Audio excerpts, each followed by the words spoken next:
living in Mauritius. What is the village life really like? So if you are on this channel, of course, you are going to want to like, share, comment, and subscribe, because chances are you've been looking quietly. You're the quiet lurker in the background that's been researching maybe Cabo Verde, Cape Verde, Mauritius. Maybe you're also looking at Portugal or Spain. Maybe you're looking at South Africa, but Mauritius just keeps popping up. Ma'am, sir, I've been there before too. I thought we were going to move to South Africa a couple years ago. I was looking at South Africa, looking at Johannesburg, looking around like, oh, it's nice. But I keep seeing Mauritius pop up. Like, why does Mauritius keep popping? What is Mauritius? Ma'am, sir, I started looking into Mauritius, and I'm so glad I did.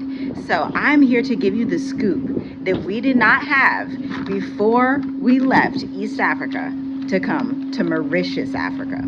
This island nation is hands down Africa's best kept secret, and it's such an honor and a delight to be in a community and a nation like this.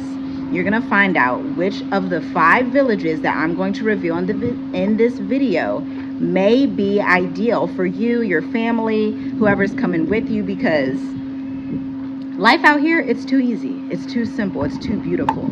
And I want to share the sheer joy with you so that you can make the best decision when you move to Mauritius, Africa. Albion, Mauritius. This village is in the west of the island. This is the first one I want to tell you about because I didn't know about it when I was coming. To be quite honest, a lot of the content you see about Mauritius from other expats, they typically cover like Grand Bay, Black River, Tamarin.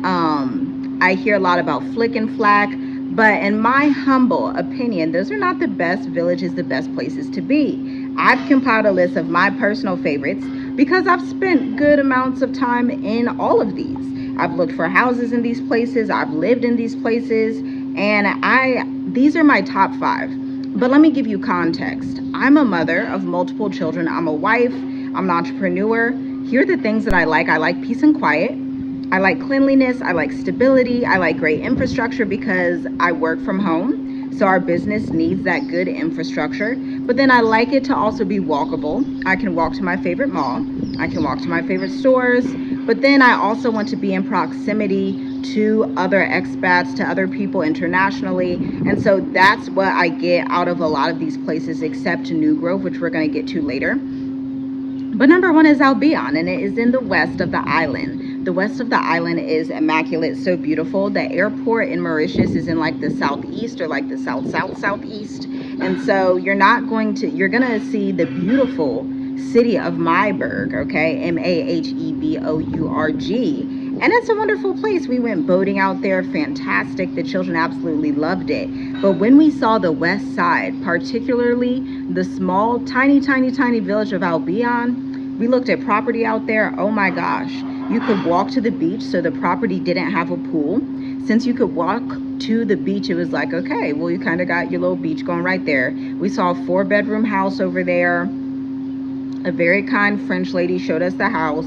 Very beautiful. And then like if you walk down the street, there's this delicious little burger joint, and I was like, oh wow, if we would have seen this house before the one that we live in now, we probably would have chose that one. It's also much more affordable than where we live in the north. We live in an international expat area where like a lot of the wealthy people live. We live in an area that has a lot of doctors and people of that caliber, and so that's just like where we live. But if you are on a budget, don't be shocked. Don't be like, oh, I can't move. Like, you really can, especially if you're from America, Canada, Portugal, the UK. Like, you can afford it. Your currency is already stronger, and so you're going to be able to afford it, especially if you're an entrepreneur. That's just an entrepreneur with a successful business. That's going to be an easy one for you.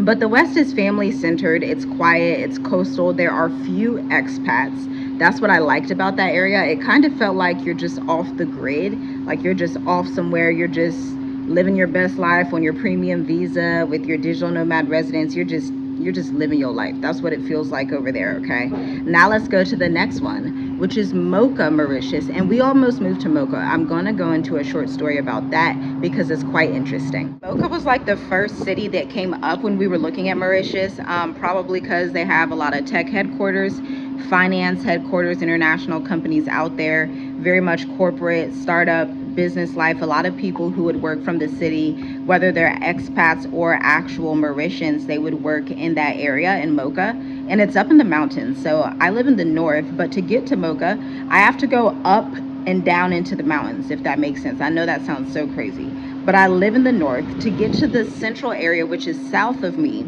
I have to go up and then down into the mountains to go and see Mocha. So it's at a higher elevation. It's a bit cooler. So if you do not like the beach life, if you want something that's like a little more cool, reminds you more of like somewhere in America, like we're from Ohio, Mocha definitely, you know, has like the little cloudy days. It's like, yeah, that's familiar. I don't love cloudy weather.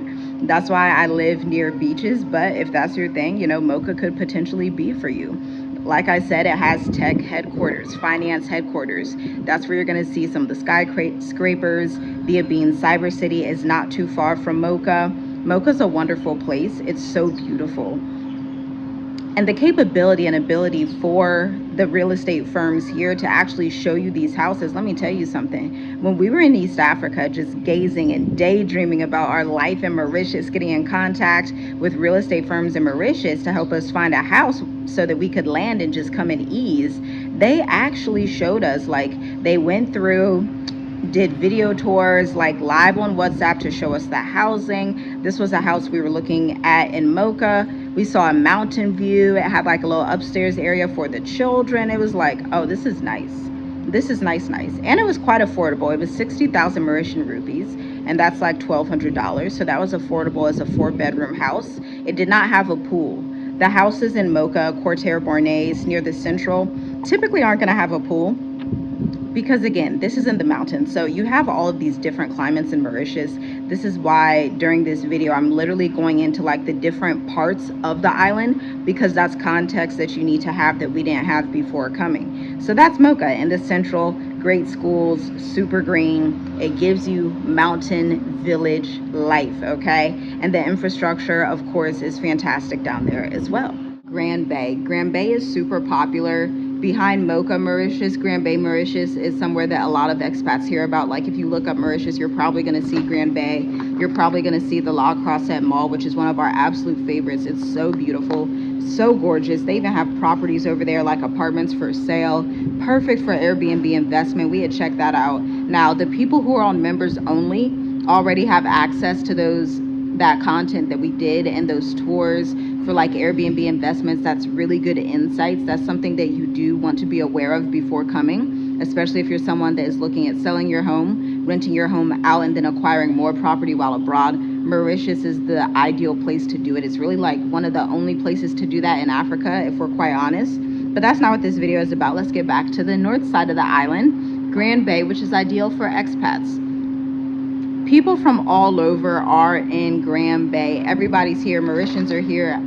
Local Indo-descent Mauritians, and then Afro-descent Mauritians, and then African expats, and then people from Europe, and people from China, and people from Indonesia. And you see people from everywhere. Even when we were coming, I met someone that was from Australia. Like, people come from everywhere to come on this island, and it just works. It's peaceful, it's beautiful. You meet so many different people. We met somebody from Belgium one time, met somebody from Nigeria, met somebody from Cameroon, met somebody from the Congo. A lot of South Africans are here as well, like a whole lot. And so that's probably going to be the demographic that you find the most, okay? So that's Grand Bay in a nutshell. Now, it's best for digital nomads and high-income earners. Grand Bay, out of every village on this list, is definitely the more pricey one, and it fits with the lifestyle. Like if you're an entrepreneur, you're a digital nomad, and it's important to you to be in a high income area, then obviously Grand Bay is going to be one of the best bets on the island, okay?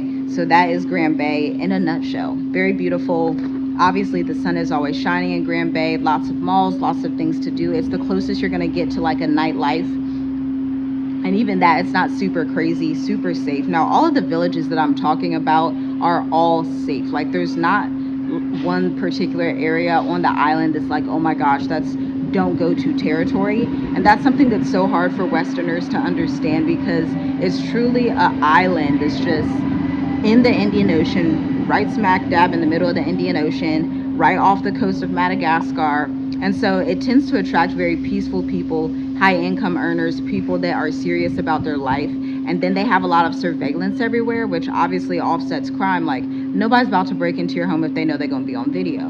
Nobody's about to mug you when they know they're going to be on video. So that's one of the things I really love about the island. Like, even our house, we have our surveillance system. We have the electric wires, so you know nobody's coming to do anything weird. And the Mauritian people are just so peaceful. So I want that to be a caveat that you understand throughout this video as I'm going through each of these different villages. All of these villages are safe. All of these villages are places that I would live in, openly walk in, walk down the street with my phone out, like openly just chill and be at peace. Okay, now New Grove, Mauritius is an area that you will not typically hear about. We found it when we were booking our stay when we first landed. New Grove, Mauritius.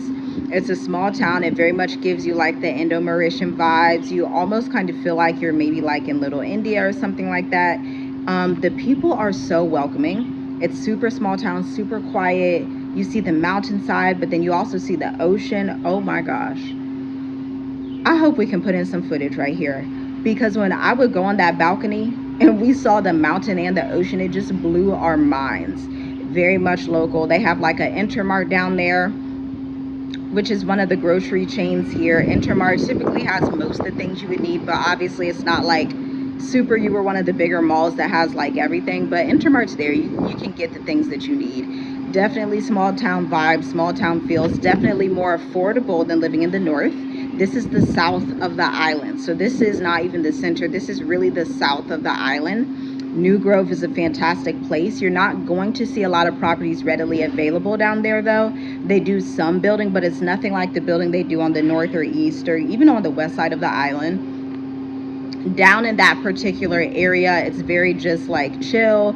People aren't doing too much. They had like a little park that the kids could go to. It was just a fantastic vibe. It's the inland village vibe. You're not that close to the beach, to be quite honest. You can see the beach, but it's going to take you a while to get there. It may take you like 20 to 30 minutes to actually drive to the beach from New Grove, okay? But it's a fantastic place. I definitely suggest that you check it out and visit it, because it's really a beautiful, peaceful vibe, you know. Even like when we landed, a hurricane had just passed, and so we would hear like the wind coming, but it still felt very safe and peaceful. It's just like, it just gives this off-grid feeling. But the only drawback of New Grove and that area in New Grove is the fact that internet for us was not that great. Now, the place we were staying had like all of their routers connected. It was supposed to be top of the line. We could play Netflix videos. That was great for the children. That was fantastic. But I could not do the work that I do for my clients. I could not get into my email marketing service provider and my clients' retention service providers. That's heavy technology that requires a lot of internet. And the area of New Grove just didn't have the internet capabilities for me to actually do that seamlessly. So it was good that we were treating that as like a 2-week vacation, so that I could come somewhere up north or in the central or in the east to get better reception, because that is definitely a drawback. So if you're doing remote work, you work online, you have your business, your virtual firm, New Grove may not be the best place for you. It's definitely more of like a stay there for a couple of weeks type of thing, experience it, but then go back to where the internet connection is much better so that you can serve your clients, okay? Now, the last place is both Triolet and Trois beaches, okay? We went to Trois beaches a few weeks ago, and it was the best thing ever. Like, when I tell you, I'm like, oh, we should have known about this place. We didn't know about it, you know, but that's why I'm here doing this video, so you will know about it, because it's by the beach. It's super walkable. They have all of these like boating activities. There's food everywhere. There's something about it that was just a vibe. Like, I can't even properly put it into words. There's local food all over. It has a little bit of a hustle and bustle. It's in the north of the island, but it's more budget friendly. I think that's what really stuck out. Trois beaches is super budget friendly, whether you're renting or you're looking to buy a property. They have fantastic properties over there. Walking to the beach, walking to the pizzeria. It was just like, okay, that's potentially somewhere that people should land first, or like stay in and like live in multiple years, because it's a fantastic village on the island. Of course, all the Mauritians know about it. They're like, yeah, we love it here because XYZ. And I'm like, I didn't even know about it. Like, I wish I would have known about it. But now that I do, I'm happy to share that information with you. It's a fantastic place. And like, share, comment, and subscribe if you enjoyed this video. Share this in the groups that you are in. Share this on your social media pages. Share it on Instagram, Facebook, Twitter, wherever you share your stuff. Share with 5 people, okay? Because Mauritius is Africa's best kept secret, hands down, and you are going to be able to live your dream life in Mauritius, just like we are living our dream life in Mauritius, okay? It's so simple, so easy. And if you are a consultant, if you are an educator, if you are a freelancer, if you are an entrepreneur, you should consider checking out the Black Educators Amplified 8-week accelerator. Cohort 7 opens in a few months, okay?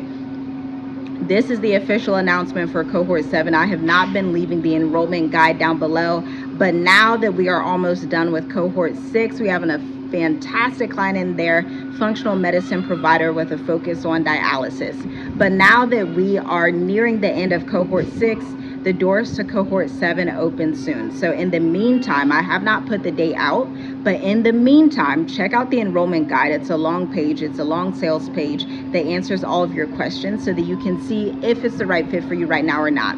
Now, I'm gonna see you later. I'm gonna let you go, ma'am, sir, I'm gonna let you go do whatever you were doing the rest of your day. But just remember, before I let you go, we had just had a client last week that was deciding between Spain and Mauritius, and they ended up, hey, I think I'm gonna just go with Mauritius. It has better requirements, a better residence option for them. And you know, Africa is Africa. And then we have members, guys, members that come and comment and say, hey, due to your members only videos, I was actually able to get my premium digital nomad visa while still in America. You hear that? They got their residence while still in America. That's how easy it is to do business and live in Mauritius. There's literally nothing stopping you. The only thing stopping you is the lack of information you have. But guess what? We're here to give you all the information you need. And Mauritius also makes it very simple. You can go to the Mauritius Economic Development Board website. They're gonna lay it all out for you. Okay, that's what I love about this country. They lay it all out. There's no secrets. There's no like, oh, you need to know the da-da-da-da. They lay it all out so that you can seamlessly come in, live your best life as the West is clearly declining. Shalom, shalom. I'll see you in the next video.